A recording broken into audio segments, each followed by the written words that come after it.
pour commencer, convoquons l'esprit de celui qui rôde ici aux archives départementales depuis déjà 9 mois. Où est votre bonheur? Mon bonheur? Eh bien, mon bonheur, il est dans le passé. Voyez, aujourd'hui, je rends grâce à Dieu, à tout ce que vous voudrez, de m'avoir fait vivre cette vie qui a été cependant quelquefois très dure, où j'ai souffert plus que je n'ai eu de joie. Mais aujourd'hui, les souffrances sont effacées, on ne se souvient plus de rien. Et ces souvenirs ont pour moi une beauté irremplaçable.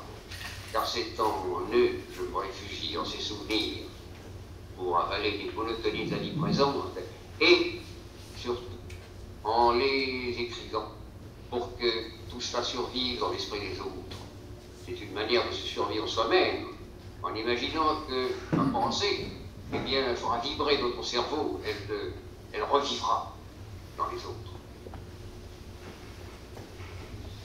Voilà, alors cet extrait, parce que il introduit bien en fait votre travail et toute la vision que vous avez eue pendant vos cheminements respectifs. Alors certes, il hante nos murs depuis déjà plusieurs années avec le fonds que nous conservons aux archives départementales depuis 2018 et avec cette exposition depuis déjà 9 mois. Et il nous réunit donc tous ensemble ce soir, et vous particulièrement. Donc cette vidéo est un extrait d'archives sonores de l'INA. C'est une interview de Nord Actualité qui date du 19 novembre 1960. Et pourquoi cette entrée donc en matière avec Henri Monfred? Je vous disais parce qu'il constitue donc une figure tutélaire pour vos ouvrages respectifs, donc qui sont, comme l'a dit Madame Renard, Mes Éthiopiques pour Agnès, et pour Philippe, Carnet de la mer, Sur les chemins de Monfred. Donc chacun d'entre vous s'est lancé après près de 100 ans après Henri de Monfred sur les chemins parcourus par lui à Djibouti, en Éthiopie, au Yémen, et répondant ainsi à ce qu'il appelait de ses voeux, à savoir que sa pensée, ses aventures survivent dans l'esprit des autres, ce qu'il disait justement. Et donc c'est ce qu'on vous propose de découvrir ce soir, tous ensemble. Comment il est encore avec nous, grâce à vos écrits, entre autres. Tout d'abord, donc, on va planter le contexte de vos départs. Alors, Agnès, vous, depuis l'enfance, vous êtes une grande lectrice de littérature de voyage. Pourriez-vous nous dire ce que vous lisiez plus précisément et comment l'envie de partir sur les lieux justement d'Henri de Monfred, que Henri de Monfred a fréquenté entre 1911 et 1947, vous est venue? Alors tout à fait, j'étais une grande lectrice depuis mon enfance, issue d'une famille nombreuse. On avait l'occasion de partir surtout en vacances en France. Donc les ailleurs, les revues du National Geographic et toute la littérature de voyage de Jules Verne à Joseph Kessel, Henri de Monfred, Albert Londres, les Conrad, etc. ont été un peu ma porte ouverte et la première envie de voyager, la première ouverture envers le monde que j'ai pu avoir. Et en bouquinant compulsivement pendant mon enfance, j'ai toujours eu l'envie d'aller découvrir ces ailleurs et de vivre un petit peu les aventures qui me faisaient rêver enfant. Donc c'est quelque chose que j'ai réussi à... Enfin, qui m'a été possible. Je suis partie pour la première fois à 18 ans faire un tour d'Europe en stop et j'ai attrapé un peu le virus donc, du voyage à cette occasion, et depuis je suis repartie tous les ans systématiquement, toujours un peu plus loin, et enfin un peu plus longtemps, toujours à pied, à cheval ou à vélo, surtout beaucoup à vélo, en essayant de remonter, de retrouver un petit peu les traces de tous ces auteurs qui m'avaient fait rêver à l'enfance, à l'adolescence et qui me font encore rêver aujourd'hui. Donc c'est vrai que j'essaie toujours de retrouver et mes souvenirs et mes premiers émois de voyage dans la bibliothèque sur le terrain aujourd'hui. Et donc, qu'est-ce qui vous a poussé justement à repartir précisément sur les traces de Monfred? C'est pour justement collecter ces signes, ces traces dont vous parlez, et refaire vivre leur mémoire? Tout à fait, alors, il y a le travail de mémoire, et puis il y a en fait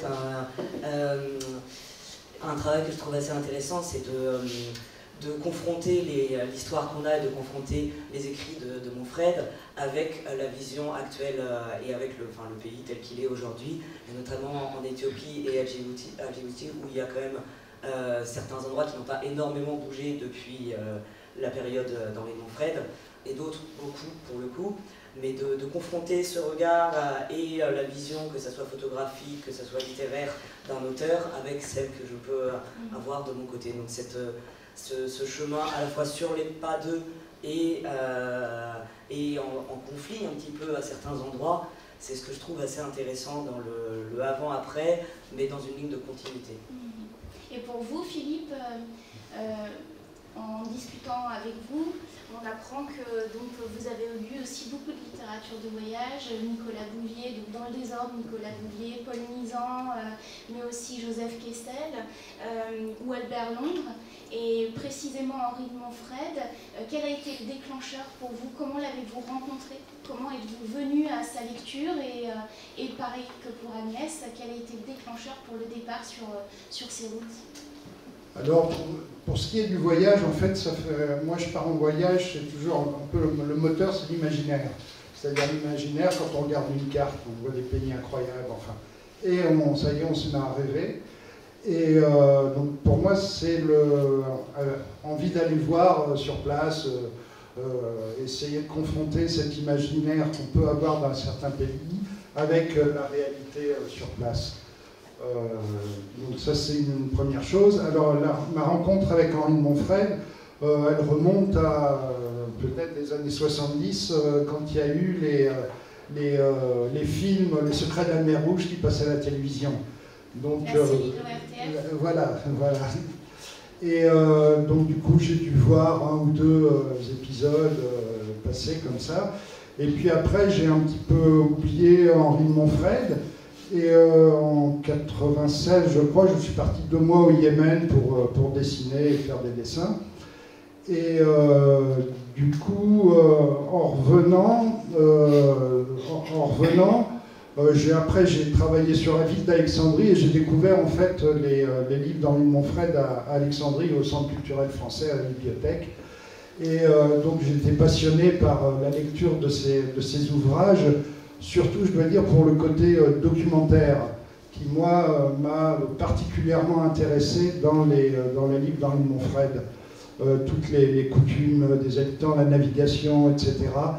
C'est vraiment plus peut-être que le côté aventurier, c'est plus le côté documentaire qui m'a plu. Et du coup, étant allé au Yémen auparavant, j'ai eu envie de traverser le détroit de Bab el-Mandeb pour aller voir de l'autre côté, donc sur la rive africaine, ce qui s'y passait. Et j'ai eu envie de poursuivre, de faire un périple en suivant les lieux où a vécu Henri de Montfred, ou les lieux dont il parle dans ses livres, ce qui fait qu'en fait le voyage était indiqué. Il suffisait de passer par exemple à Djibouti, la ville de Djibouti bien sûr puisqu'il en parle, ensuite Obok, Tadjoura, et de continuer sur Harar, Tiredawa, enfin voilà, tout le cheminement était tout tracé, le cheminement du voyage. D'ailleurs, vous le dites dans votre livre, je vous cite, vous désiriez suivre ces chemins, les confronter à l'épreuve du voyage et du temps, rechercher le souffle de l'aventure, qui serait un but bien arbitraire, mais ô combien motivant. Et donc vous avez fait 5 voyages au total. Alors, il y a eu, sur ces chemins. Voilà, il y a eu 5 voyages, dont un de 2 mois qui a donné lieu plus particulièrement aux écrits qui sont dans le livre. En fait, j'ai tenu un journal de bord, un petit carnet comme ça, au jour le jour, donc qui a servi de base au livre. Et donc c'est un voyage, donc je suis arrivé à Djibouti, là je suis parti donc du côté de Tadjoura, Obok, les îles Moucha où il cachait ses armes, et puis après sur l'Éthiopie, je suis parti en Éthiopie, à Diredawa, Harar, etc. Ensuite j'ai traversé le détroit pour aller de l'autre côté à Aden et à Mocha. Il y a une carte là derrière vous si vous voilà, voulez. donc on a tout le périple, Odeida, Aden, donc après remonter à Sanaa, Odeida, et redescendre à Al-Moha, et puis reprendre le bateau pour retourner à Djibouti. Donc voilà, c'est ce qui a donné la base du livre, tout ce périple. De 2005 donc précisément. C'est plus l'année 2005. Bon, ça a été complété par d'autres dessins qui étaient postérieure ou antérieure. Voilà. Et vous, Agnès, c'est 4 voyages, non pas 5 mais 4. Est-ce que vous pourriez nous montrer un peu sur la carte ou juste au moins nous citer les noms? Alors, oui, c'est ça, c'est 4 voyages, donc à 3 reprises en Éthiopie, et l'an dernier à Djibouti et en Éthiopie, et puis le 5e en décembre. Et donc moi, non, je suis arrivé par l'Éthiopie, puisque pour une raison assez simple, c'est que comme je partais sur les itinéraires de Monfred, mais croisé avec Joseph Kessel, Rimbaud et Pratt, l'avion qui a amené Kessel et Monfred en Éthiopie avant la caravane qu'ils ont fait sur la route des esclaves, c'était à Addis. Donc je suis arrivé à Addis Abeba, mais je ne vois pas sur la carte. À gauche. Ah oui, voilà. Et donc je suis arrivé à Addis, et ensuite je suis parti dans le nord. Bon là pour le coup on voit pas dans le sud, je veux dire on voit pas sur la carte, mais toute la région, donc après Chachamene qui va à Ouassa. Et je suis remonté par les montagnes qu'on voit un petit peu là donc à cheval pour le coup, jusqu'à Ouache, ensuite pas mal du côté d'Adama, qui est un petit peu, qu'on voit, qui entre un petit peu à côté d'Awash. Et là, depuis Awash, j'ai été jusqu'à Diré Dawa, ensuite la région d'Harar. Et là, ça a été sur mon premier voyage. Ensuite, sur les 2 autres fois, je me suis retourné beaucoup sillonner le Harari et la région de Diré Dawa, beaucoup à pied pour le coup, et avec des affaires en stop, etc. Et puis dernièrement, je suis arrivé donc là, sur le dernier voyage, c'était à Djibouti. Donc là, je suis reparti pour le coup vers Obok, en bateau, en pied à pied, etc. Je suis redescendu par les monts Mabla, là où il a eu là où il était en retraite quand il y a eu un petit peu de problème à Obok, et puis redescendu ensuite par la dépression et par le lac Assal pour refaire une partie de la caravane de Kessel et de Monfred avec les esclaves, donc à pied, jusqu'à Djibouti, d'où j'ai pris le train pour l'Éthiopie, sur l'ancienne ligne qui a été réhabilitée il y a très peu de temps et qui suit le trajet du train historique Djibouti Addis Abeba. Voilà. Donc vous avez bien arpenté. Vraiment bien. À tous les deux, vous avez vraiment bien quadrillé le territoire. Bon, du coup, maintenant qu'on a planté le décor, on va essayer d'aller un peu plus loin dans vos méthodologies respectives, parce que vous avez 2 approches quand même bien différentes. Vous avez une passion commune avec quand même des petites différences, on l'a vu, pour l'un un peu plus sur le versant documentaire, on verra avec Agnès, c'est quelque chose de peut-être plus philosophique aussi, d'un esprit aussi, d'un souffle qui vous étreint. Mais pour le moment, on va rester dans la construction et la forme de vos récits, et maintenant qu'on a passé les sources, la genèse et toute la cartographie. Donc parlons de vos approches de travail. Agnès, vous aviez la parole, donc je vous la laisse. Avant de partir, j'ai cru comprendre que vous faisiez un gros travail de documentation. Je dis à voir, parce que vous êtes venu justement aux archives, ne serait-ce que pour votre dernier voyage, et vous avez été une acharnée des consultations. Notre collègue qui est chargé de l'archivage et donc de ce fonds vous a longtemps rencontré. Est-ce que vous pouvez nous expliquer les différentes étapes? Il y a donc ce travail préliminaire, et ensuite quand vous arrivez sur place et jusqu'à la fin, tout le déroulé du processus créatif. Est-ce que vous pouvez nous en dire un peu plus? Alors tout à fait, il y a un gros travail en amont. Donc en général, quand j'ai une idée, un peu comme Philippe sur l'imaginaire, quelque chose, que ce soit un titre, un livre ou un auteur comme Henri Monfred, donc déjà je relis la plupart de ses œuvres. En général, j'essaie d'apprendre une partie de la langue ou des langues qui sont pratiquées sur place. Donc bon là, j'ai surtout révisé mon arabe, mais j'essaie aussi de m'imprégner un peu de l'afar et du djiboutien. Donc c'est un travail que je fais en amont, d'essayer de me pencher sur de construire une bibliothèque en fait autour de la thématique. Donc là sur l'Éthiopie et Djibouti, vraiment de trouver tous les auteurs et de bouquiner compulsivement tout ce que je peux trouver sur leur époque et aujourd'hui un petit peu sur la géopolitique, puisque comme je voyage à pied, à vélo ou à cheval, je prends au maximum 15 kilos en comptant la flotte 20. Donc je ne peux pas me permettre de prendre plus de 3 livres. Donc tout ce qui est référence, etc. Alors je note certaines choses dans des tout petits carnets, mais sinon il faut que j'ai tout dans la tête. Genre, je balade ma bibliothèque intérieure, se construit en amont. Ensuite tout ce qui est travail de photographie, d'archivage, etc. J'essaie de mémoriser le plus possible, de prendre des notes de certains, mais juste par exemple paysage à tel endroit, vu sous tel angle. Par exemple sur Aubok, je voulais absolument retrouver un phare, j'avais fait un petit croquis, et donc tout doit tenir dans un sac à dos. Donc c'est vraiment un travail d'intériorisation des sources que je fais en amont. Ensuite sur place, je me laisse dériver, j'ai mes cartes et les endroits et un peu la cartographie imaginaire ou la cartographie réelle dans le cas d'Henri Monfred que j'essaie de relier, mais avec les aléas du voyage. Donc là, je devais partir à vélo, il n'y avait pas de vélo pour le dernier voyage. En Éthiopie, j'étais à cheval, mais mon cheval a été un peu bloqué à certains endroits. Et donc ça ne permet pas forcément d'aller aux bons endroits, et en même temps, ça permet de faire les belles rencontres, notamment là, de rencontrer les descendants de Cheikh Issa totalement par hasard. Donc ça me permet d'essayer de relier tout en vivant un petit peu avec les aléas de l'aventure qui sont caractéristiques des personnages que je suis en général. Et ensuite au retour, donc, je fais tous mes carnets de dessins sur place le plus possible, beaucoup de portraits des gens que je rencontre. Vraiment j'essaie d'avoir la matière la plus lourde sur place. Et ensuite je retravaille en France. Donc là, comme c'était aussi un hommage à Hugo Pratt, les planches notamment de bande dessinée sont retravaillées d'après les croquis. Donc là vous avez certains originaux et vous pouvez retrouver la planche à côté. Et ensuite j'ai quand même un travail de relecture et un travail de confrontation entre mes notes et celles de l'auteur à mon retour. Mais c'est vrai que le travail a été quand même beaucoup fait en voilà.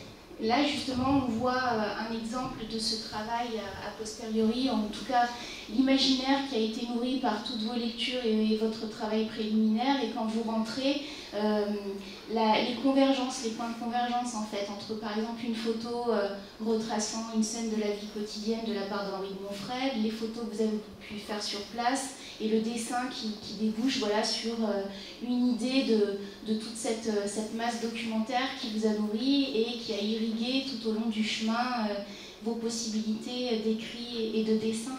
On en voit un autre aussi, ici, voilà, avec donc ce personnage. Donc, c'est encore une scène de la vie quotidienne en Éthiopie et votre berger à côté. Et encore là, voilà, avec cette femme, encore une photo d'Henri de Monfred et la photographie contemporaine en confrontation à, et pour déboucher après sur cette case de bande dessinée. On y reviendra justement à l'usage de la bande dessinée. Mais juste en aparté, vous avez parlé de Cheikh Issa, et peut-être que pour les gens ici dans le public, ils ne savent pas qui c'est, alors que c'est un personnage très important pour Henri de Monfred. Est-ce que vous pouvez juste rapidement, en termes d'anecdotes, nous raconter un petit peu justement Cheikh Issa, qui était-il?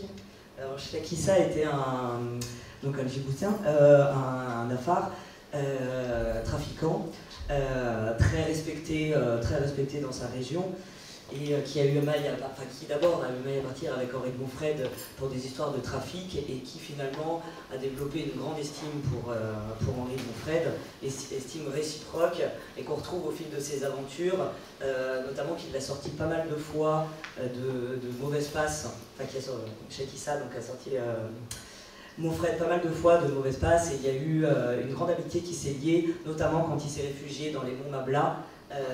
C'est la famille de Cheikh Issa, et ça je l'ai découvert grâce au récit de ses petits-enfants l'an dernier, puisqu'ils ont découvert qu'ils avaient une sœur qui était née là-bas à l'époque de la retraite de Henri de Monfred, donc c'était la seule qui n'est pas du bon village.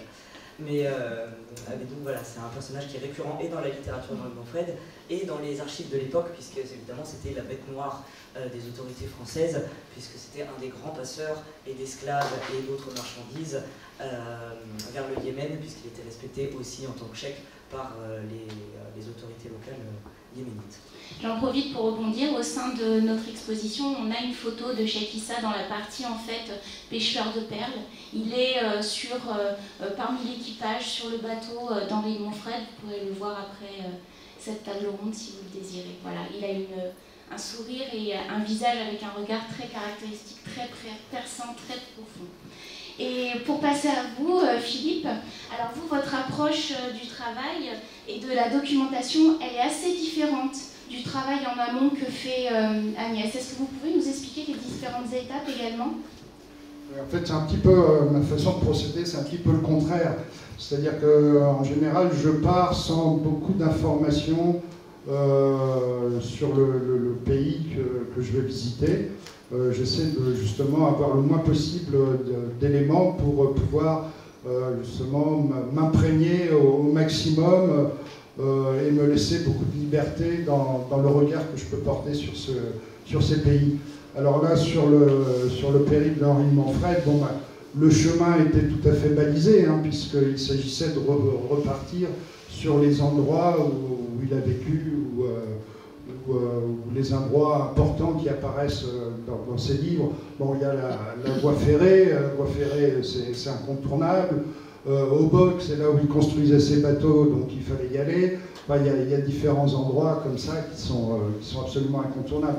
Donc l'itinéraire était finalement balisé. Par contre, bon, j'avais lu les livres d'Henri de Montfred, mais comme n'importe quel lecteur. Et tout le travail en fait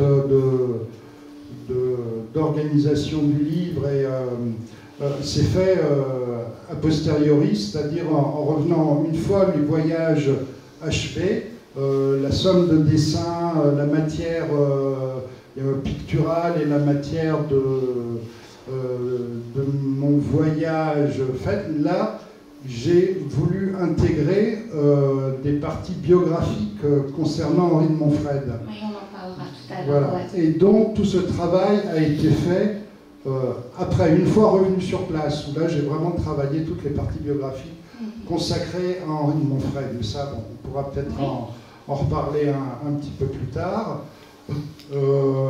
Voilà, donc sur mes projets, par contre, à chaque fois, c'est important d'avoir pour moi un fil conducteur. Quand je pars en voyage pour faire un projet, j'ai l'habitude de dire que je mets toujours dans mon sac à dos un quart d'histoire, un quart de géographie et une moitié de rêve. En fait, voilà, c'est ça. Et il me faut toujours un peu un fil conducteur. Le livre d'avant, c'était au Japon, sur une vieille route du Japon qui s'appelle la route du Tokaido, enfin qui relie Tokyo et Kyoto. Et c'est une route qui a été une ancienne route du Japon, qui a été mise en image par un grand maître de l'estampe japonaise qui s'appelle Hiroshige. C'est un contemporain de Hokusai, je ne sais pas si ça me parle. Et donc j'ai refait toute la route, les 53 étapes de la route sur un scooter. Et donc voilà, donc j'ai toujours besoin d'avoir un fil conducteur qui m'aide dans mon voyage. Et justement, du coup, après, la production, ce qui en ressort, ce sont de véritables correspondances, là, dans le cadre justement de ce livre, et peut-être que ça fait partie de ce fil conducteur dont vous parliez, c'est que quand même, on peut faire des vraies comparaisons entre, par exemple, des photographies d'Henri de Montfred de 1911 à 1934, et ce que vous produisez par la suite. Il y a quand même, regardez, là on voit, par exemple, voilà, je ne sais pas si vous arrivez bien à lire, mais c'est à bord du Fat El Rahman. Et vous, donc en 2005, vous construisez donc, ce croquis, donc sur le motif, j'imagine. Ouais. Voilà. Donc vous aviez quand même une matière au préalable pour pouvoir aboutir à de tels croquis.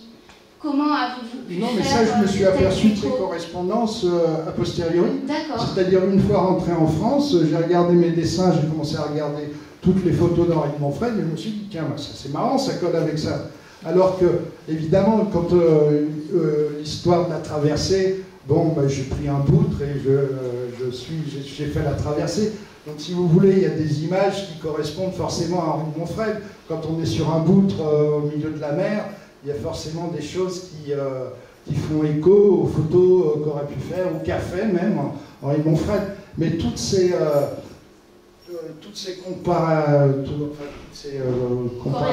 correspondances plutôt, n'ont pas été voulues. C'est-à-dire que je n'avais pas l'image en tête. Quand j'ai fait mon dessin, j'ai dessiné le dessin parce que ça, pour moi, ça représentait bien le Yémen. Et c'est après que je me suis aperçu qu'on pouvait les mettre en résonance. Là, on en voit encore, effectivement. Voilà, c'est pareil, là, c'est en haut, c'est le port de Mocha. Et donc, bon, effectivement, il y a une très belle mosquée, donc je dessine la mosquée, et évidemment, Henri de Montfred a fait la même photo, quoi. Enfin, a fait évidemment la belle mosquée. Pareil sur les portes en bas, ça c'est de l'architecture yéménite typique, enfin, surtout sur la côte de la Tihama, qui est la côte, toute la côte le long de la mer Rouge, parce que dans les montagnes, c'est complètement une autre architecture. Mais voilà, donc on a à peu près les mêmes images à 100 ans d'écart, quoi. C'est assez drôle. Et du coup, après tout ce travail-là, quand vous rentrez, donc vous vous mettez effectivement à synthétiser tout ce matériau brut, en fait, que vous avez, vos croquis, vos textes, et ça donne après donc, ce livre pour lequel vous êtes là ce soir, avec une construction très particulière. Il est en 3 parties, comme vous aviez commencé à le dire. Donc il y a une première partie qui est toujours... en fait, il y a toujours, pour un lieu que vous visitez, sur lequel vous avez des rencontres, que vous traversez, pour un lieu, il y a un chapitre. Et dans chaque chapitre, il y a une construction en 3 temps, vous me dites si je me trompe. Oui. Le premier temps, c'est la phase introductive, avec toujours un extrait, soit d'une correspondance, ou d'un roman, d'un récit d'Henri de Montfred, illustré par vos soins. Dans une deuxième partie, sur fond sépia, on est dans, et là je voudrais que vous nous en disiez un peu plus sur cette partie-là, qui est une reconstruction en fait biographique, où le héros est Monsieur M, voilà, donc on peut supposer Henri de Montfred, et du coup justement la question qui brûle, c'est pourquoi avoir utilisé M et ne pas dire Montfred tout simplement sur cette partie-là. C'est pour éviter les répétitions. Non, mais ça c'est un peu une plaisanterie. Mais c'est aussi pour un petit peu s'extraire du personnage d'Henri de Montfred qui est quand même très très prégnant. Voilà, donc j'ai eu besoin de le mettre un petit peu à distance de moi pour gagner en liberté. Et disons que ces textes biographiques sur Henri de Montfred, ils ont été rédigés à partir de mes lectures des romans d'Henri de Montfred, à partir de ses journaux de bord, à partir aussi d'archives, sur les illustrations. Bon, bah, c'est des photos d'Henri de Montfred que j'ai redessinées ou retravaillées. Mais alors, ce M, c'est... En fait, Henri de Montfred, dans ses romans, dans ses livres, il racontait des fois un peu n'importe quoi. On n'arrive pas à savoir la vérité historique du personnage dans ses ouvrages. Il enjolive, il répète des situations, des fois, il met une situation qui s'est déroulée à tel moment, dans un autre endroit, à tel autre moment. Donc c'est assez compliqué d'avoir vraiment une biographie du personnage. Donc en même temps, je ne voulais pas raconter un peu n'importe quoi, donc je me suis dit, pour moi c'est Montfred, mais ce M, c'est lui, mais c'est pas lui. Voilà, on ne peut pas dire qu'il y a une vérité biographique dans ce que moi j'ai écrit. Voilà. Alors, il n'y a pas cette vérité biographique et pour autant, vous avez eu la volonté de ne jamais passer sous silence les parts obscures justement de sa personne ni de son destin. Je parle notamment de la suspicion d'assassinat dont il a été accusé et d'autres trafics plus ou moins illicites en dehors de ceux du trafic d'armes et de hashish qu'on lui connaît. Et aussi, vous avez ramené des éléments de contextualisation historique et pour qu'on comprenne véritablement comment on vivait dans la corne de l'Afrique au début du XXe siècle. Donc c'est cette mise en perspective-là, c'est cette latitude-là aussi que vous vous êtes accordé dans ce passage-là, dans cette deuxième partie de chapitre à chaque fois. Voilà, tout à fait. Je ne voulais pas passer outre les parts d'ombre du personnage qui sont quand même assez importantes. Et puis, quand je disais que ce qui m'intéressait dans la lecture d'Henri de Montfred, c'est surtout l'aspect documentaire, mais il y a aussi un aspect géopolitique de l'époque, puisque il y a déjà eu les deux, il est arrivé en 1911, il est reparti en 1947, donc il y a eu les 2 guerres mondiales, hein, il a vécu là-bas les 2 guerres mondiales, il y avait les influences des grandes puissances européennes qui se bagarraient, qui se mettaient chacune des bâtons dans les roues entre les Français, les Anglais à Aden, les Turcs, l'Empire ottoman avec toutes les côtes de la mer Rouge du Yémen. les Italiens en Érythrée. Enfin, c'était... et ça, c'est quelque chose qui m'a quand même très intéressé. Donc, j'ai essayé de rendre, en fait, la vie d'Henri de Montfred assez vivante. J'ai mis longtemps à trouver en fait, le dernier voyage était 2009. Le projet est resté dans les tiroirs voilà, pendant une dizaine d'années au moins. Et alors je savais que ça allait tourner autour d'Henri de Montfred, mais je ne savais pas tellement comment articuler en fait mon propre voyage et les parties biographiques consacrées à Henri de Montfred. Je ne voulais pas mettre des citations, parce que je trouvais que c'était un peu, voilà, des citations. Voilà. Je voulais aller un peu plus loin, raconter en fait ma façon dont je perçois aussi Henri de Montfred.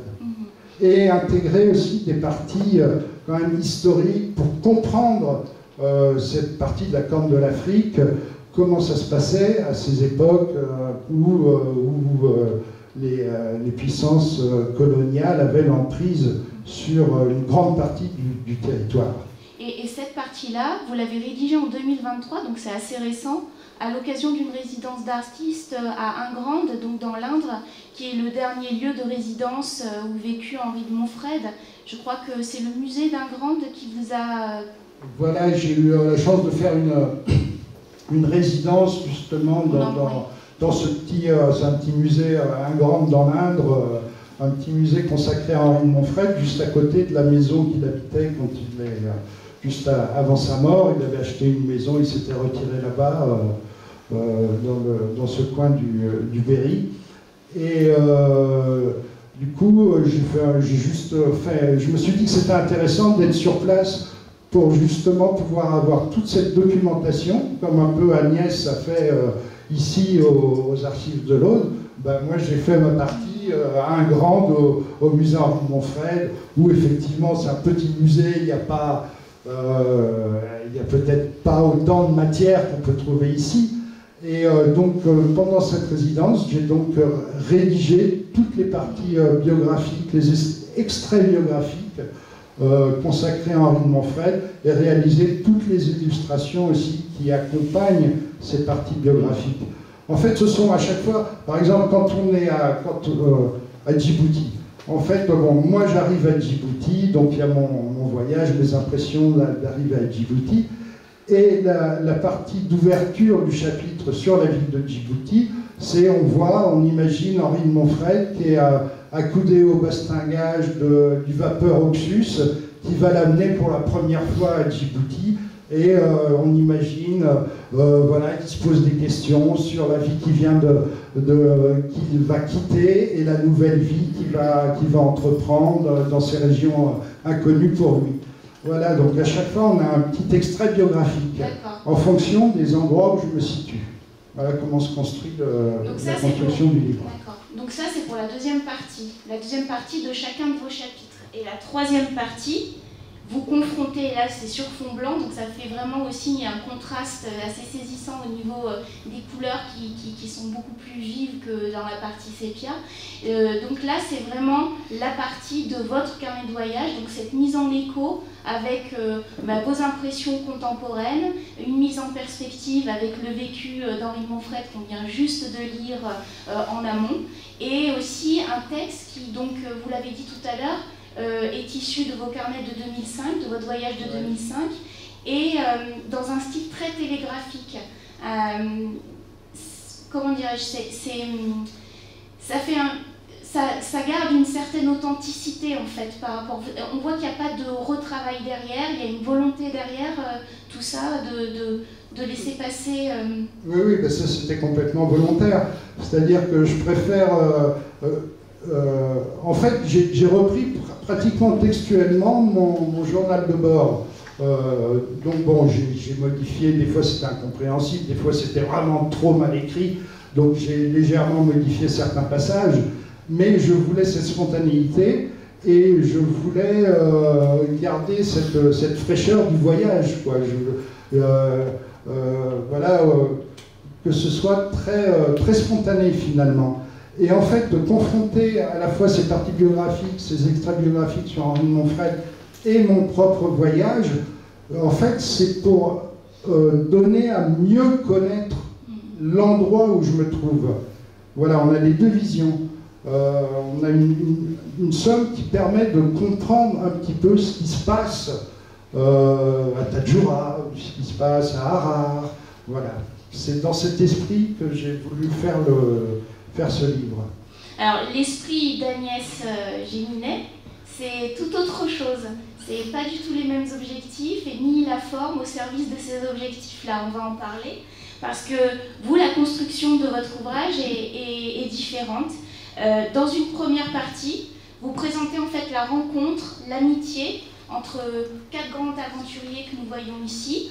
Mais c'est une amitié fictive parce que vous assumez complètement les anachronismes. Certains d'entre eux d'ailleurs ne se sont jamais croisés. Alors il s'agit tout d'abord donc du poète Arthur Rimbaud, que vous voyez ici à gauche, donc poète, mais qui après, sur les plateaux abyssins, a été négociant, explorateur et aussi trafiquant d'armes. À sa droite, donc Henri de Montfred, qu'on ne présente plus. Joseph Kessel, le journaliste reporter, qui rencontrera, lui, Henri de Montfred, on en parle dans l'exposition, et Agnès, tout à l'heure, en parlera plus dans le détail. Rencontre en 1930 Henri de Montfred et une grande amitié de là va naître. Et donc là, pour le coup, l'amitié est tout à fait... la véracité de cette amitié est réelle, elle a été prouvée. Et ici, Hugo Pratt. Donc Hugo Pratt est un auteur de bande dessinée italien qui est le père du héros bien connu Corto Maltese, un héros qui est né en 1967. Et Hugo Pratt s'est beaucoup inspiré, notamment des écrits d'Arthur Rimbaud, mais aussi des tribulations d'Henri de Montfred. D'ailleurs, vous pouvez voir dans l'exposition des passages d'un album d'Hugo Pratt, donc, qui s'appelle Les Éthiopiques. Mais j'en dis pas trop parce que sinon je vais divulgacher, comme on dit en bon français, les raisons du titre de votre album, Agnès. Vous nous expliquerez un peu mieux tout à l'heure. Donc une fois qu'il y a cette amitié fictive et dressée entre ces 4 protagonistes, vous les faites donc converser entre eux sur les souvenirs, sur l'imprégnation qu'ils ont des lieux, de l'Éthiopie qu'ils ont tous les 4 fréquenté énormément, puisque l'Éthiopie a marqué pour chacun d'eux en fait un tournant dans leur vie.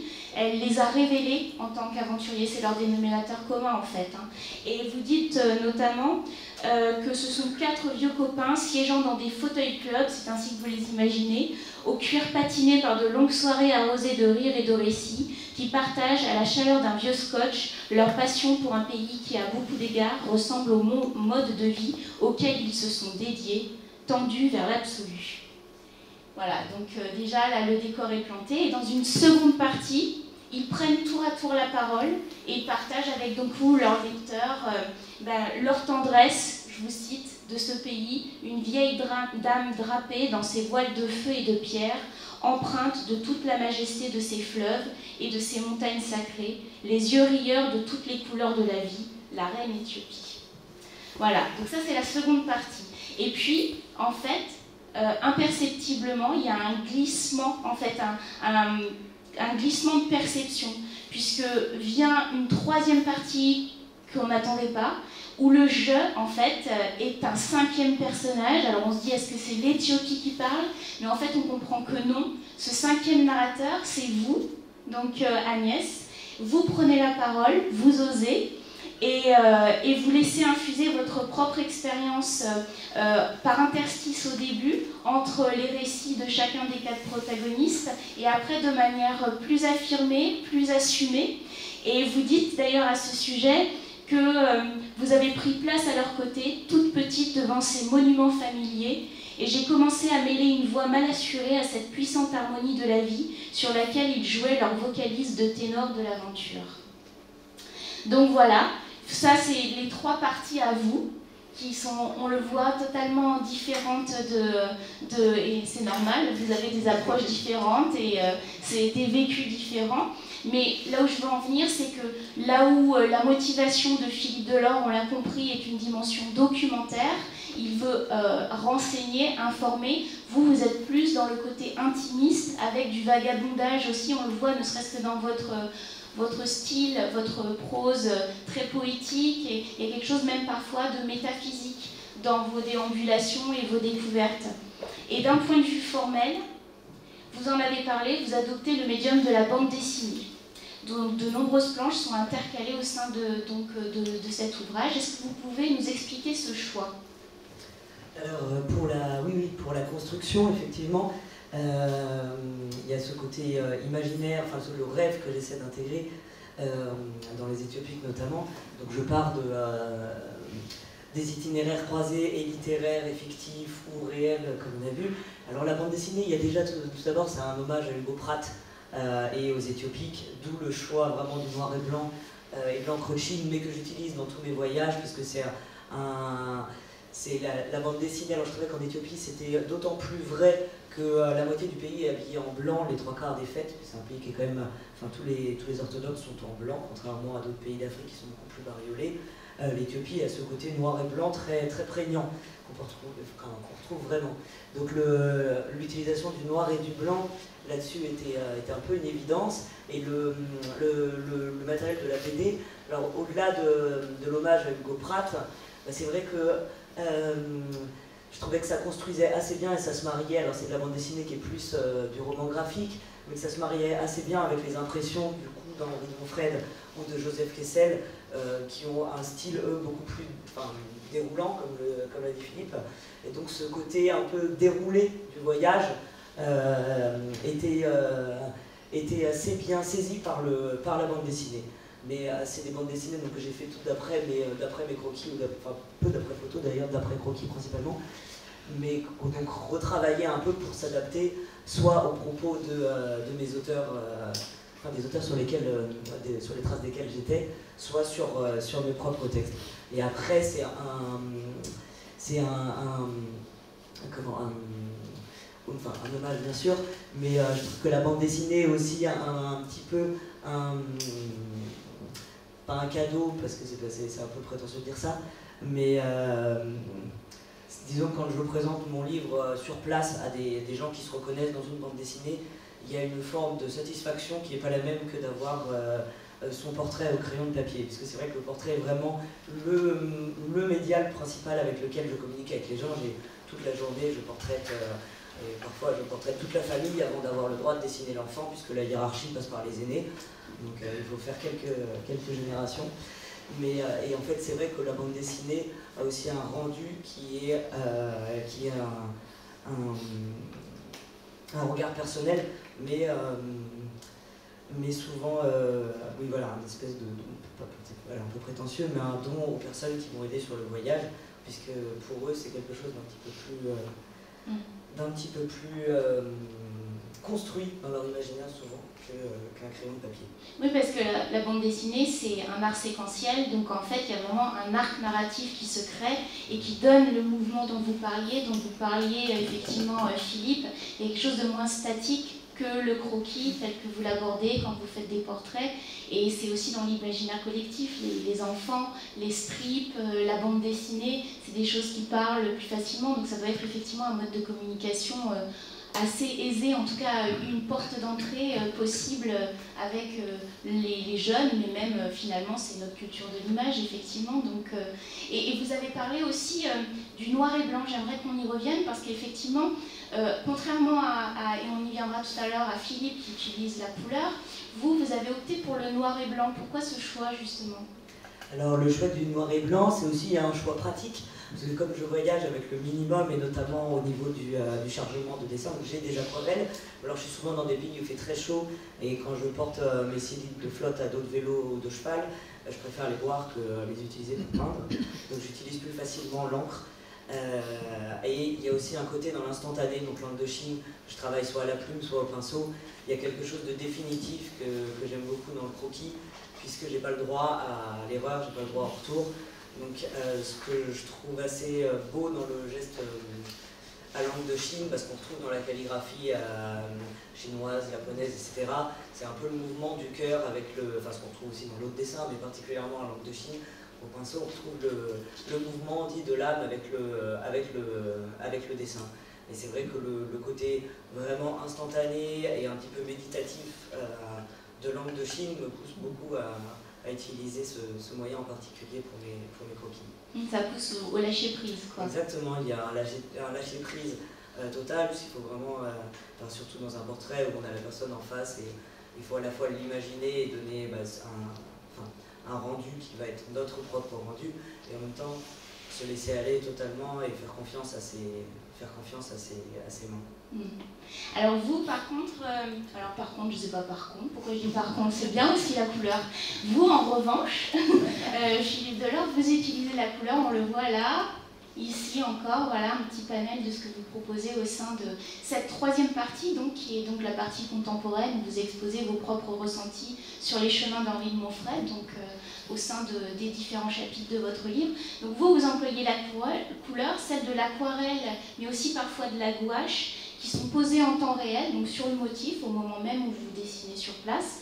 Et donc, même question que pour Agnès, pour quelles raisons justement vous avez opté pour la couleur au contraire? En fait, il y a effectivement parfois il y a des dessins à l'aquarelle, des fois j'utilisais de la gouache, des fois c'est des dessins juste au crayon, des fois c'est des dessins à l'encre de Chine, à la plume. Ça dépend en fait de ce que je veux raconter. J'utilise une technique pour raconter certaines choses. Si je veux un dessin très détaillé, je n'ai pas besoin de la couleur. Une plume, un crayon, qui va raconter beaucoup mieux le détail, le fouillis des choses que de la couleur.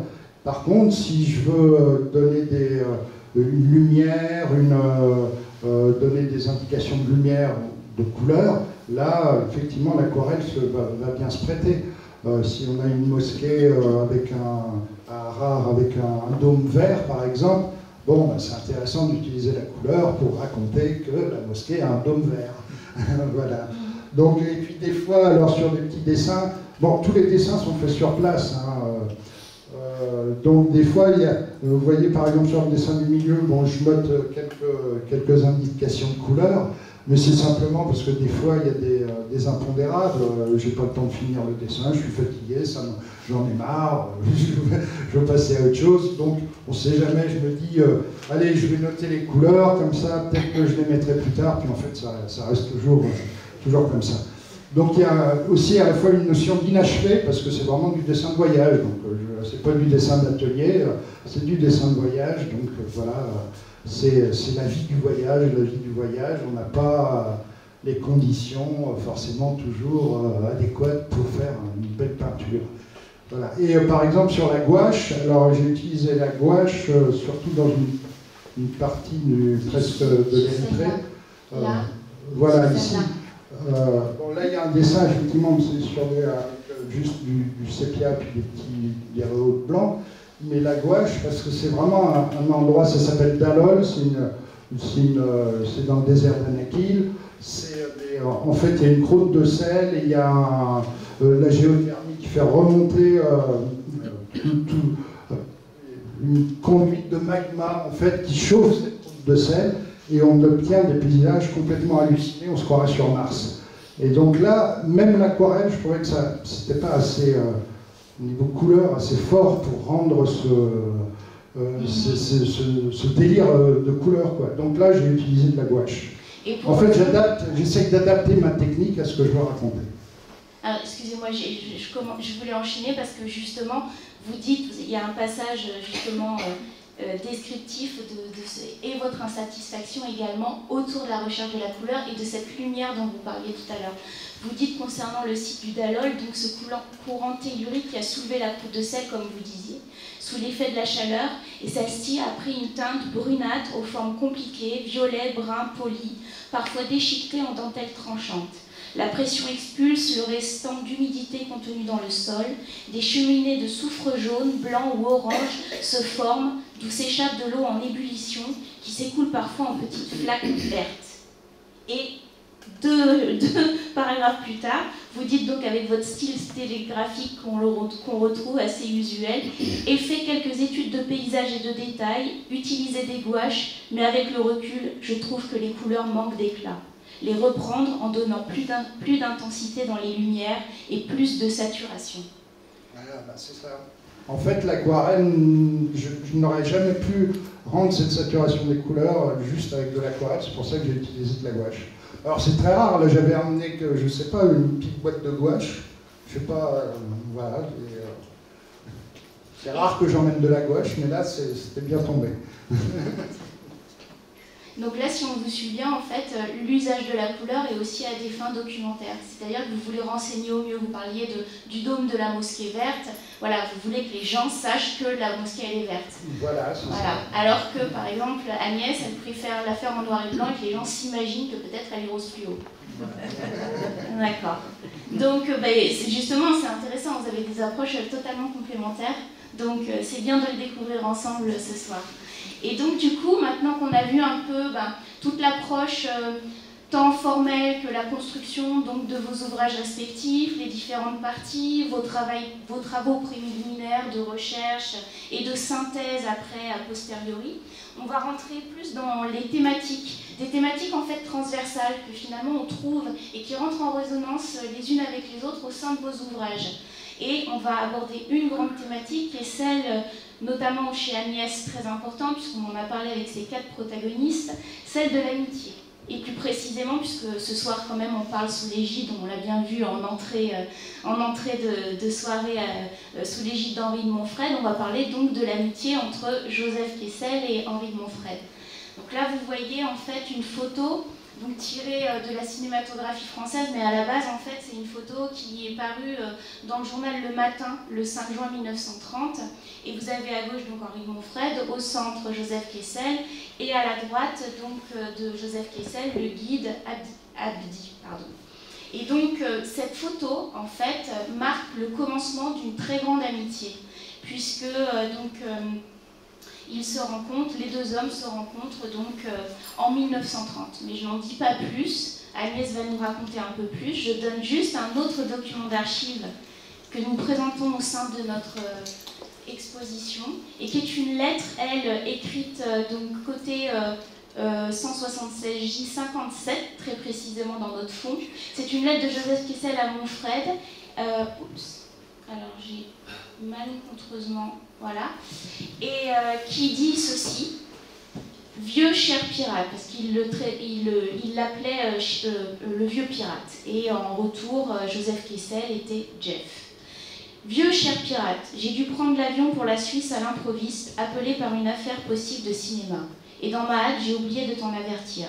Excuse-moi, je te prie, et surtout, ne pense jamais que notre amitié puisse perdre de sa force et de sa chaleur. Trempée dans la mer Rouge, elle ne craint rien. Voilà. Alors du coup, c'est à vous Agnès de jouer. Ici on le voit, Joseph Kessel dans votre album représenté. Pourriez-vous nous en dire un peu plus, que je sais que ça vous a beaucoup intéressé, cette amitié entre Joseph Kessel et Henri de Montfred.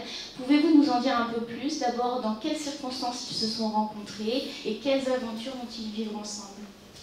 Alors tout à fait, pour moi c'est vraiment une amitié qui est très très importante, d'autant que en fait, le personnage d'Henri de Montfred qu'on retrouve dans le roman Fortune carrée de Joseph Kessel, sous le nom de Mordhomme, a été un petit peu un des personnages clés de mes lectures d'enfance, mais même s'il est un peu romancé, on retrouve vraiment Montfred. Et donc c'est une amitié qui pour les deux a été particulièrement particulièrement importante. En 1929, ils se sont rencontrés. Joseph Kessel avait déjà une belle carrière de reporter, de grand journaliste, etc. Mais c'était la première fois qu'il avait carte blanche pour un grand reportage. Donc Pierre Lazareff, au Matin, lui a donné vraiment carte blanche pour faire le reportage de sa vie. Il avait déjà été bien baroudé avant, mais c'était la première fois qu'on lui donnait notamment un budget illimité et la possibilité de vraiment faire un feuilleton de voyage. Donc il cherche désespérément, il avait déjà idée de partir sur la route des esclaves, puisqu'on savait qu'il restait encore de l'esclavage en Afrique, même si c'était évidemment passé sous silence par tout le monde. Et donc il décide de partir là-bas, à Djibouti en Éthiopie, mais il faut trouver quelqu'un sur place. Et donc un de ses amis, Lablache, plein de ses amis lui présente Henri de Montfred, lui dit: je connais quelqu'un qui sera absolument parfait, et il est justement de passage en France. Donc il se retrouve sur une péniche, ils se prennent une cuite de l'apocalypse, et le lendemain il s'appelle Mon vieux pirate et mon petit Jeff. Et Monfred a donné son accord pour guider, ce qui n'était pas trop dans ses habitudes, pour guider la caravane de Joseph Kessel sur la route des esclaves, donc depuis l'Éthiopie jusqu'à Djibouti, ce qui était vraiment lui faire une fleur parce qu'il n'était pas forcément censé être au courant ou en contact avec des gens qui pouvaient le guider. Donc, il a quand même transporté, Kessel a accepté de transporter quelques fusils en scred au passage. Mais donc cette amitié est née en 1929 et en 1930, ils sont partis donc, pour ce grand reportage, tous les deux, donc depuis l'Éthiopie jusqu'à Djibouti puis le Yémen, sur la trace des trafiquants d'esclaves, donc depuis la maison qu'avait Henri de Monfred dans le Harari, ensuite en passant par le sud de l'Éthiopie, puis ce qu'on appelle aujourd'hui la caravane Kessel, qu'ils ont mis plus de temps puisqu'il y avait effectivement, grâce à l'entremise d'Henri de Monfred, tout un chargement d'esclaves qui devait acheminer jusqu'au Yémen. Donc, avec eux, et qui aujourd'hui se fait en une semaine, mais qui à l'époque s'est fait beaucoup plus longuement puisqu'il fallait marcher de nuit. Et donc cette caravane, qui a été évidemment avec tous les rebondissements qu'on peut imaginer, et qui est ensuite romancée dans Fortune carrée, a été vraiment le ferment de cette amitié qui, par la suite, ne s'est jamais démenti. Et donc tout au long de leur vie, ils ont vraiment gardé cette amitié profonde, et Kessel a été le premier instigateur, le premier sponsor même d'Henri de Monfred pour le pousser à écrire, puisque sur le bateau qui les emmenait en Afrique, Henri de Monfred lui a présenté ses écrits et en demandant à Kessel d'en faire quelque chose, et le lendemain Kessel lui a dit « je n'en ferai rien, ça serait du plagiat, c'est à vous d'écrire ». Et donc la carrière littéraire de Monfred s'est lancée sous l'égide de Joseph Kessel, et qui l'a bien aidé de ses contacts et qui l'a vraiment poussé. Donc voilà, sur cette amitié, sachant qu'ils avaient beaucoup d'autres points communs. Kessel est parti à 32 ans pile poil pour son premier grand reportage. Henri de Monfred est parti à 32 ans pile poil pour rentrer en aventure quand il a quitté la France. Donc c'était ma 32e année l'an dernier, et ma deuxième partie sur Monfred. Voilà sur les grandes amitiés, et qui a été pour eux vraiment importante, puisqu'on retrouve vraiment ce fil conducteur tant dans l'œuvre de Kessel que dans l'œuvre de Monfred. Notamment, je vois l'amitié avec Cheikh Issa, mais avec Théard de Chardin, avec quelques grands artistes aussi, qui chez Monfred étaient plus importantes que l'amour. On ne va pas renier ces frasques amoureuses. En revanche, les amitiés sont restées vraiment toute sa vie, et de même que Kessel, au bout de cette femme, n'a jamais démenti une seule amitié humaine.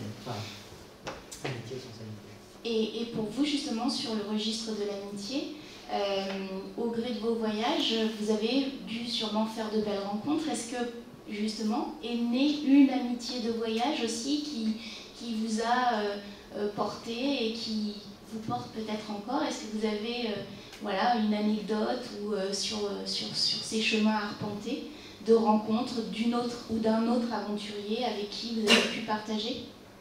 Alors, tout à fait. Alors c'est vrai que j'en parlais sur la bande dessinée, mais je retourne souvent, j'essaie de retourner dans les pays ensuite pour un voyage retour.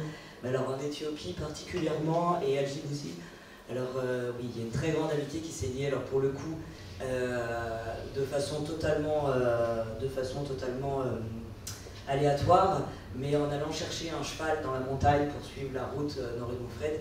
J'ai rencontré pour le coup un couple de Français qui sont établis là depuis une vingtaine d'années maintenant, qui sont représentants consulaires, donc à Chachamene, et chez qui je suis resté pour peindre des fresques, avec qui j'ai essayé de soutenir, qui ont un lodge, qui sont extraordinaires et qui sont devenus, maintenant je les appelle ma famille éthiopienne, puisque je retourne encore les voir là bientôt, et c'est une amitié qui est vraiment qui est devenue très importante dans ma vie, et que je continue à entretenir. Et maintenant c'est un petit peu plus facile qu'à l'époque de Kessel et Monfred, avec un petit appel, mais qui est resté vraiment une des très belles amitiés que j'ai nouées en Éthiopie. Une rencontre fondatrice. Une rencontre fondatrice, tout à fait. Et à Djibouti, avec un des rois de la nuit, un des grands, des rois de la nuit djiboutienne, puisque comme c'est une ville de marins, donc il y a énormément de bars et boîtes, qui est un ancien militaire et un poète, et avec qui j'ai une grande amitié, et aujourd'hui qui a écrit un livre qui est publié en France, et avec qui on a pour ambition même d'écrire un recueil de poésie à Caplin. C'est c'est des amitiés de moi. Et pour vous, Philippe, aussi, des amitiés sur votre parcours, votre chemin de voyageur? Pour qu'il y ait une amitié, je pense qu'il faut que les moments, les rencontres durent et s'étalent sur plusieurs années. Bon, ça a été le cas notamment avec un ami yéménite, Nasser, qui maintenant est venu en France et qui est artiste, qui est un sculpteur et qui habite à Marseille, que je vois régulièrement. À Djibouti, une amitié aussi avec des gens qui m'ont hébergé et qui viennent de temps en temps en France, on se voit, ou là, moi je vais peut-être retourner à Djibouti, aller les voir. Donc ça, ce sont des amitiés qui durent et qui sont vraiment sincères. Et puis il y a tout un tas de rencontres éphémères. Alors on ne sait pas si elles auraient pu devenir des amitiés, mais en tout cas des rencontres magiques, quoi, tout un tas de choses, un moka, un gars qui me prend sous son aile parce que j'attendais pour le bateau, je ne savais pas s'il y avait un bateau ou pas de bateau. Enfin, le gars, pendant tout le temps, il s'est démené, allez, Philippe, t'en fais pas, tu verras bien, et puis il va chercher les pêcheurs, il va se renseigner au port, il va jusqu'à Doubab, un peu plus loin, pour aller voir s'il y avait des bateaux. Enfin voilà, des rencontres un peu magiques, quoi, toutes simples, et qui auraient pu effectivement déboucher sur des amitiés. Mais bon, voilà, la distance, le temps, la difficulté de voyager, parfois, pour certaines personnes, fait que ça reste que de belles rencontres, mais c'est quand même magique. La vie. Voilà. Et donc du coup, ça c'était pour la thématique de l'amitié. Et vous abordez aussi tous les deux, et vous mesurez tous les deux aussi au cours de vos périples, la transformation des pays traversés.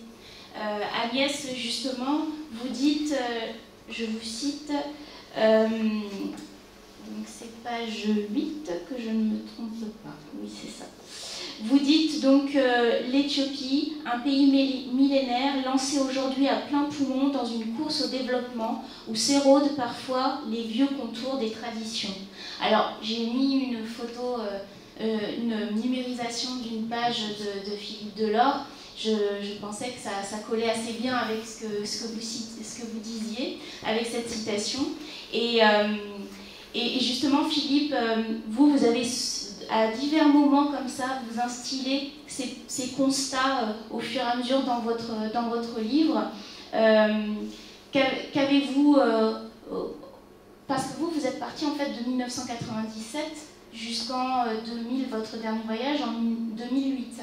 Et vous dites qu'en fait, en l'espace d'à peine une décennie, vous avez vu le paysage se transformer. Vous pouvez nous en dire un petit peu plus à ce sujet? Alors le paysage, pas trop, oui, non, mais les habitudes des gens. Moi, les premiers voyages, même 2007, enfin, les gens n'avaient pas de téléphone portable.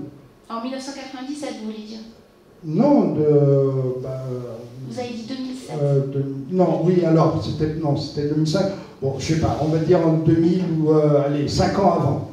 En 5 ans, je me souviens à Djibouti, ça y est, 5 ans, en 2005, en voyage, tout le monde avait un téléphone portable.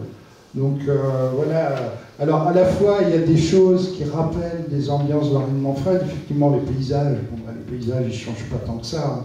Le désert reste le désert, etc. Enfin, les villages non plus. Mais par contre, les agglomérations, les villes, ça explose. Maintenant, il y a un nouveau train qui relie donc Djibouti à Addis Abeba, un train chinois. Je ne l'ai pas pris, mais quand j'y étais, c'était le vieux train, quoi. On se demandait comment il marchait. Alors tout ça, évidemment, ça change. Il ne faut pas être nostalgique, je pense qu'il ne faut pas... Voilà, mais bon, le changement arrive très très vite, très très vite. Pareil sur le Yémen, moi, à Aden, je crois que c'était 96, mon premier voyage au Yémen, et après en 2005, du coup, la différence était incroyable, quoi. Les mecs, j'avais l'impression qu'ils allaient arriver Harley Davidson pour aller à la prière, à la mosquée.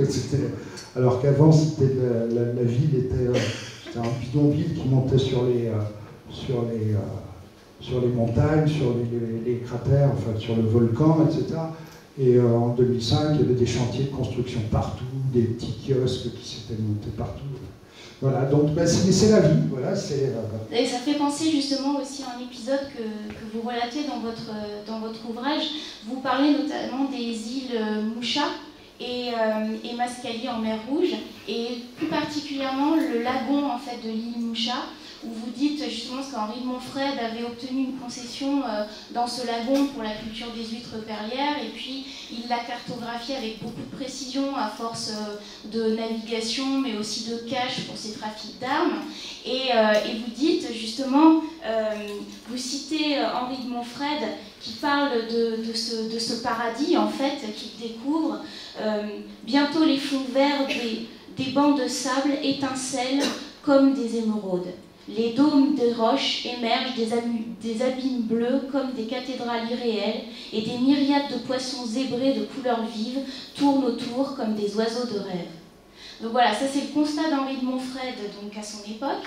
Et vous, donc, vous allez sur ces lieux-là, vous vous imprégnez de tout ça, vous êtes donc sur la plage, vous rencontrez celui qui est le gardien finalement des bungalows de la plage, et ce dernier vous dit « Bientôt, ils vont construire un casino avec hôtel de luxe pour de riches arabes. Tu verras, ce sera le Las Vegas de la mer Rouge. C'est foutu. » Voilà, je trouve que ça illustre bien tout ce que vous venez d'expliquer.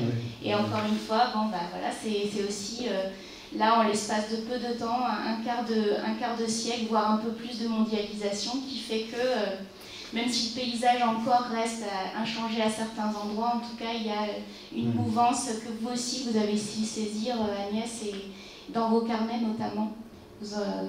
Après, ça tient aussi au fait que, comme je suis souvent reçue par les gens, c'est vrai que dans la campagne profonde d'Éthiopie, il y a peu de choses, même dans les arrière-pays djiboutiens, pour le coup, il y a plein de choses qui n'ont pas du tout changé. Et donc c'est vrai que je suis beaucoup confrontée à ça quand on me reçoit dans une petite cabane ou une tente ou chez des affaires dans l'arrière-pays de Mabla. Là, il y a pas de... Ils ont un téléphone, même, et j'étais la seule d'ailleurs à Djibouti à ne pas avoir de téléphone, donc j'ai passé 2 jours à essayer de trouver une carte téléphonique, parce qu'il n'existait pas. Puisque c'est des cartes internet, mais non, c'est vrai qu'il y a encore quelques endroits, et souvent à côté des grands hôtels, des grands complexes, il y a encore toute la petite vie qui circule. Ça crée un tout à fait, c'est exactement comme à tour des sites d'Éphèse, etc., des grands sites touristiques en Turquie, où vous avez tout un microcosme de fabricants de poupées et de gens autour, qui sont encore, même si, oui, on a des téléphones portables qui vivent exactement comme le marchand de poupées d'Éphèse, que vous pouvez voir un voyageur en 1910. Donc, même si ils ont des baskets et des téléphones, je crois qu'il ne faut pas avoir de nostalgie sur un temps révolu, quoi. C'est quelque chose qui est comme ça, et voilà. Donc là, on a parlé effectivement de ce sujet-là, de ce thème-là. Maintenant, si vous le voulez bien, on va aborder une des dernières, il y en a plein des thématiques évidemment, je ne vais pas résumer vos thématiques à juste ce petit espace, ce petit temps d'échange, mais il fallait bien faire un choix. Donc la dernière thématique qu'on va voir ensemble, c'est celle en fait de la notion d'aventure. Donc là, dans cette petite mosaïque, on a réuni des dessins de vous, Agnès, des dessins de vous, Philippe, et des dessins d'Henri de Montfred, qui sont tout en bas, qu'on peut retrouver aussi au sein de l'exposition pour certains. Et pourquoi justement cette synthèse-là? Parce que le dénominateur commun, effectivement, c'est le voyage, l'aventure entre vous trois, plus tous les fils que nous venons de tisser au cours de cet échange. Et concernant la notion d'aventure, parmi les différentes conférences qui ont eu lieu ici dans la programmation culturelle adossée à cette expo, on a eu un conférencier, Sylvain Venner, qui est un historien spécialiste de l'histoire de l'aventure et qui a retracé en fait toutes les raisons du départ, les causes du départ, pourquoi les gens partaient à l'aventure, et en fonction des âges, en fonction des siècles, quelles étaient les motivations pour l'aventure. Et il expliquait que, notamment à partir du XVIIe siècle, il y avait des raisons purement géographiques. On essayait de découvrir les zones blanches encore qu'il y avait sur la carte, les trous. Et puis ensuite, il y a eu aussi d'autres raisons, des raisons d'abord territoriales. On voulait développer son territoire, son pays. Il y avait aussi des motifs scientifiques, avec des recherches botaniques, ethnologiques.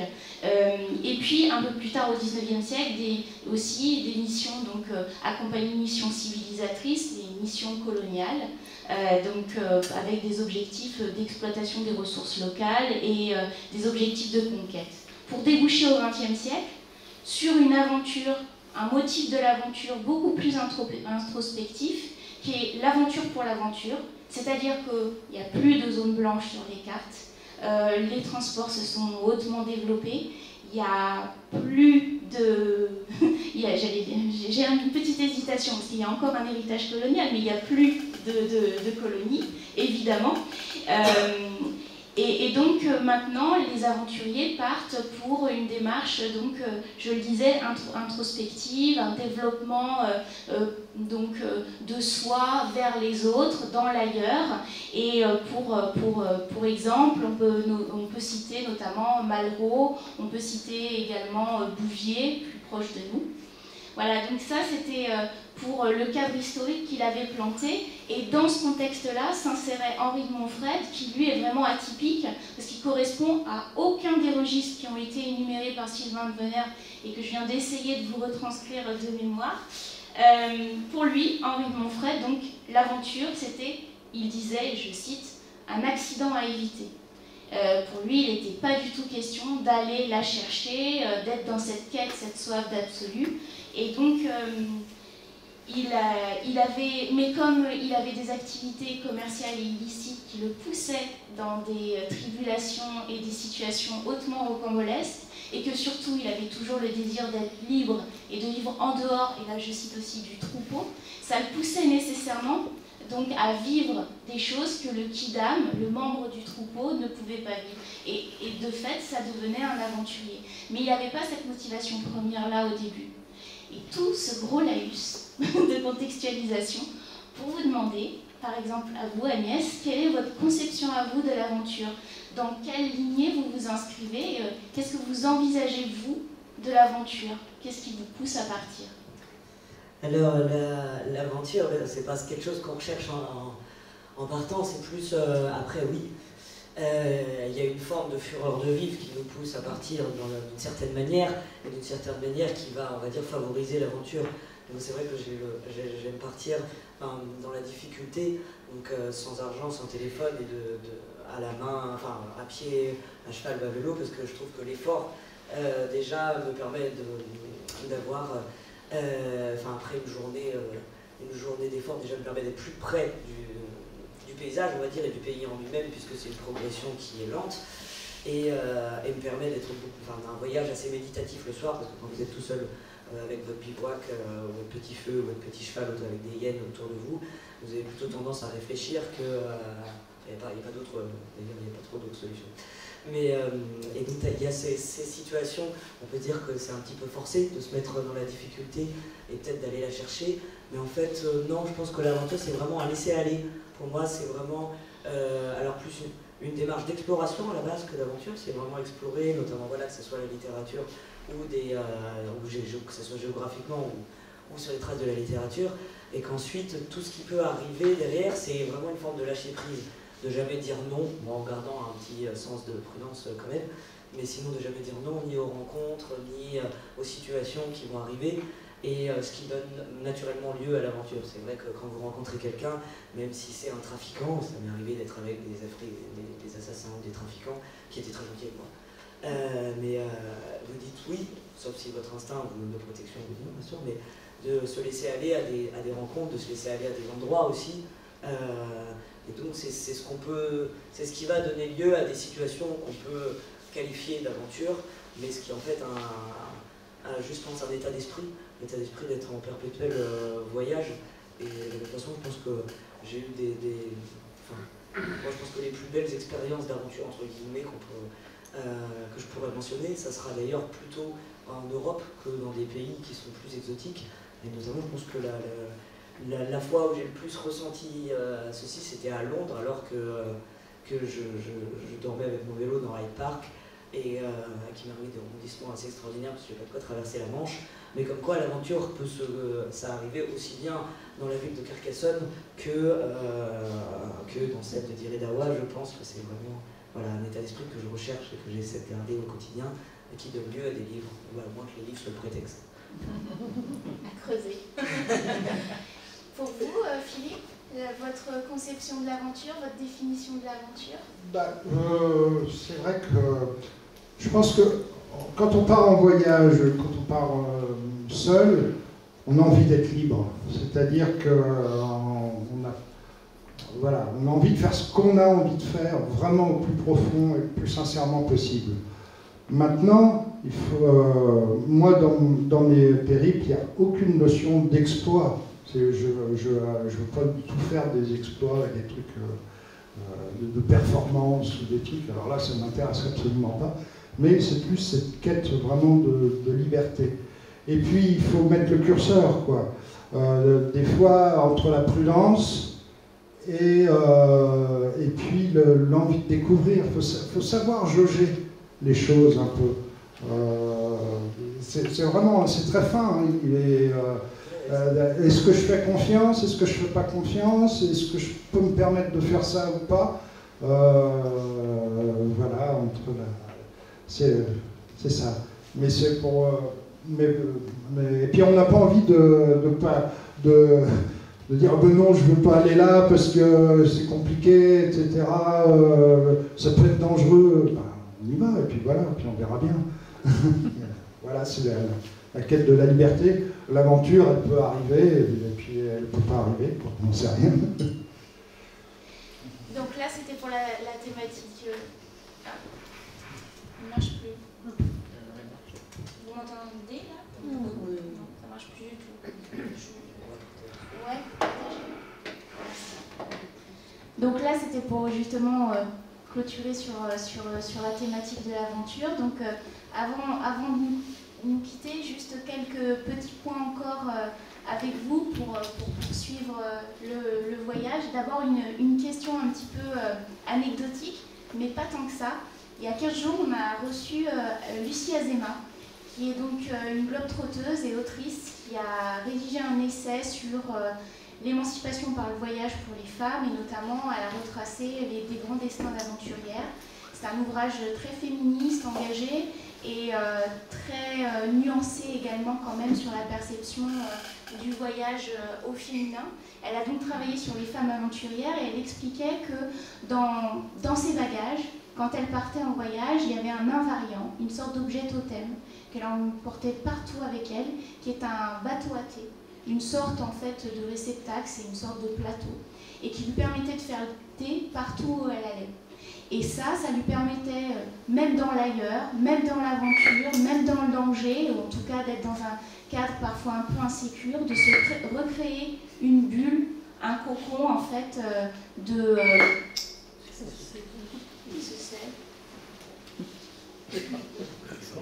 C'est moi qui fais ça? Un cocon, donc, qui lui permettait du coup de se recréer un cocon, quelque chose un petit peu de sécure, et aussi un recentrage. Voilà, donc elle, c'était ça, son objet totem. Et du coup, en perspective donc, de votre venue, je me suis dit, ah mais ça c'est bien, je vais leur poser la question, qu'est-ce qu'ils emmènent eux dans leur bagage? Quel est votre invariant? Quel est l'objet que vous emmenez avant toute chose et que vous n'oublieriez jamais d'emporter? Au choix. C'est vous qui choisissez, c'est la fin, c'est vous qui le faites, c'est le boulot. Il n'y en a pas. Non, sauf... Alors, mais c'est très pratique. Moi, j'emmène toujours, ça fait 20 ans maintenant que je les ai, les deux mêmes boîtes d'aquarelle qui commencent à partir en morceaux, mais c'est vraiment toujours les mêmes boîtes d'aquarelle. Il y a aussi ma trousse de dessin. Alors la fermeture éclair ne marche pas, ça tient avec des pinces à dessin, mais je ne peux pas m'en séparer. Mon sac à dos, qui est tombé, qui est tout râpé, etc. Je ne peux pas m'en séparer non plus. Donc voilà, c'est des compagnons, c'est devenu des compagnons de voyage. Et bon, il faudra un moment que je les change, hein, ces compagnons. Mais voilà, plus longtemps je peux les garder, mieux c'est pour moi. Et pour vous, Agnès? Voilà, ouais, j'emporte toujours un couteau à cran d'arrêt, un stylo plume avec des cartouches qui systématiquement s'écrabouillent dans mon sac, mais toujours un stylo plume, et une anthologie de poésie ou un gros recueil de poésie. Principalement, j'aime bien celle de Pompidou. Voilà. D'accord. Donc, en quelques mots, est-ce qu'on peut parler de vos derniers projets? Agnès, par exemple, puisqu'on est sur votre page. Là, vous êtes reparti à Djibouti. Alors tout à fait, là c'était ce voyage anniversaire, donc principalement voilà, qui était en lien avec l'anniversaire du décès dans les 50 ans d'Henri de Montfred, et qui a été en grande partie aidé par le prêt gracieux des archives. Donc à Djibouti, jusqu'en Éthiopie, donc là c'est la suite un peu de mes éthiopiques, mais dans un format totalement différent, donc un format épistolaire, où j'essaie de m'adresser à Kessel en allant chercher Montfred, donc ce qui a été vraiment le cas puisque j'ai interrogé à peu près tout le pays et que les gens savaient que j'arrivais au fur et à mesure de mon avancée dans le pays, puisqu'il n'y avait plus grand monde dans le nord maintenant. Et donc voilà, c'est un carnet qui est beaucoup moins noir et blanc et beaucoup plus proche de la couleur qu'utilise d'ailleurs Philippe, sur les traces de Montfred et Kessel à Djibouti. Et qui rejoint un petit peu, donc il manquera que le Yémen, qui rejoint un petit peu de toute façon le fil narrateur quand même de mon premier ouvrage sur les Éthiopiques, qui sort en décembre à Djibouti, puisque je vais là pour une résidence artistique pendant 2 mois là-bas cet hiver. D'accord. Et pour vous, Philippe, alors je suis désolée, mais la numérisation n'est pas bonne du tout. Mais bon, on l'a quand même maintenu avec Frédéric parce que ça présente donc votre travail que vous avez fait. Vous en avez un petit peu parlé d'un grand, justement, le dernier lieu de résidence d'Henri de Montfred qu'il a intégré en 1947 à son retour en France. Et vous avez travaillé justement à un grand sur un projet particulier. Est-ce que voilà, c'est fait partie d'un de vos derniers projets? Est-ce que vous pouvez nous en parler en quelques mots? Oui, alors c'était sur un grand, bon, c'est les... En fait, quel souvenir a laissé Henri de Montfred aux habitants d'Ingrande, puisque il est mort en 1974, il y a des gens qui l'ont connu, qui étaient jeunes quand il habitait là-bas. Donc il y a eu toute une partie d'interviews de personnes qui ont rencontré Henri de Montfred, qui l'ont connu. Donc voilà, ces personnes sont assez âgées, donc c'était bien, je trouvais, de garder un témoignage avant qu'elles disparaissent. Et puis on a travaillé alors à plusieurs avec les habitants du village sur la présence d'Henri de Montfred à Ingrande, et on a imaginé une promenade, un petit texte de Henri de Montfred dans les rues du village. En fait, il sort de chez lui, il va au garage Richet pour récupérer sa 2 chevaux qui était en panne, et en chemin, donc, il croise divers habitants d'Ingrande, voilà, Guy Sacristain qui était le charpentier, etc. Donc on a imaginé une promenade d'Henri de Montfred à la fin de sa vie dans les rues d'Ingrande. Alors il y a des anecdotes assez marrantes parce que vous savez qu'il fumait de l'opium, c'est assez connu, et il y a toujours l'épicière qui allait lui peser son opium alors qu'il raconte ça, qui est toujours vivante. Enfin voilà, il y a un tas d'anecdotes sur le vieux Henri de Montfred dans les rues du village. Et cette promenade permet aussi de faire découvrir en même temps le village au tournant des années 60, quoi. On a passé en 1960, quand le village était très, très vivant, il y avait 4 forges, etc., il y avait beaucoup de commerce. Donc ça intéresse aussi, c'est aussi une mémoire d'Ingrande au travers de la présence d'Henri de Montfred, sur laquelle on travaille. Et le projet va continuer encore cette année. Donc si je vous suis bien tous les deux, vous êtes en fait l'alpha et l'oméga de la destinée des aventures d'Henri de Montfred, puisque pour vous, Agnès, vous retournez à Djibouti, qui est quand même la ville où il a débarqué pour, à 32 ans, découvrir l'aventure et voilà, quitter son monde parisien qu'il exécrait au plus haut point, et donc démarrer sa carrière d'aventurier et d'écrivain aventurier. Et vous, Philippe, vous le retrouvez à la fin de sa vie. Donc on fait vraiment la jointure, on a les deux extrêmes là et qui sont réunis ce soir. Donc le hasard fait plutôt bien les choses. Donc pour se quitter, on va écouter non pas cette fois-ci Henri de Montfred, mais son petit-fils Guillaume de Montfred, qui nous a donné donc les archives qui sont actuellement conservées aux archives départementales de l'Aude. Voilà, je vais laisser. Henri de Montfred est toujours là où on ne l'attend pas, car avec sa peinture, avec son écriture, avec même sa musique, parce qu'il a joué du piano plus tard, il a même chanté, un peu fou d'ailleurs, mais qu'importe, Henri de Montfred montre qu'on est très très loin de la contrebande à laquelle on veut absolument l'enfermer. Non, on n'enferme pas Henri de Montfred. Henri de Montfred est toujours là, on ne l'attend pas, et il nous délivre un message de liberté. Et c'est ça qui est important, et c'est ça, alors de liberté contrôlée évidemment, parce qu'il ne s'agit pas de faire n'importe quoi, mais c'est ça qui est important, et c'est ça qui nous le rend si proche en fait, et si intéressant. Sa contrebande en fait n'a pas grand intérêt, mais tout ce qu'il nous dit autour est passionnant. Henri de Montfred est toujours là où on ne l'attend pas. Alors pourquoi choisir pour clôturer, pourquoi choisir ce message de Guillaume de Montfred? Il répète inlassablement, il le dit au sein du parcours scénographique de l'exposition, parce que vous pouvez retrouver son interview en plus long, dans un temps plus long. Il répète inlassablement, Henri de Montfred est toujours là où on ne l'attend pas. En fait, il veut vraiment révéler le fait qu'il est insaisissable.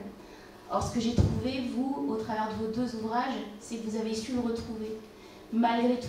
Même s'il est insaisissable, vous avez su vous plonger dans les décors vivants de ses aventures, de ses récits, comme vous l'avez expliqué, et aussi convoquer, en tout cas capter quelque chose de son esprit et du mythe.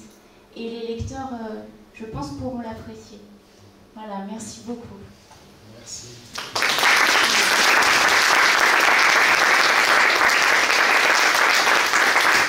Si vous voulez poser des questions à Agnès et Philippe, n'hésitez pas. Frédéric a le micro, c'est le maître du micro. Vous parlez plusieurs langues, alors si j'ai bien compris. Enfin, je sais pas, Agnès, oui. Moi, je baragouine à force d'aller au Yémen, en Égypte, un peu l'arabe. Mais voilà, sinon, c'est l'anglais, le français, à Djibouti, quelques mots d'arabe. Et oui, moi je parle quelques langues. Ouais. Notamment, j'ai étudié les langues africaines à l'INALCO avant. Et donc oui, je me débrouille en arabe, en amharique. Là, j'ai appris un petit peu d'affaires de Somalie que je baragouine, mais en turc, en russe, en anglais, et là, je le dis au coréen pour mes prochaines aventures coréennes.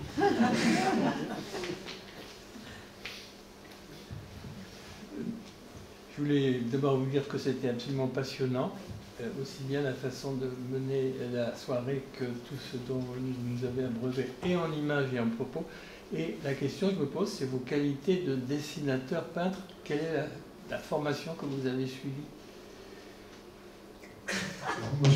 J'ai fait une école d'art graphique, en fait, au départ. Donc, art graphique, c'est tout ce qui est mise en page, catalogue, tout ça.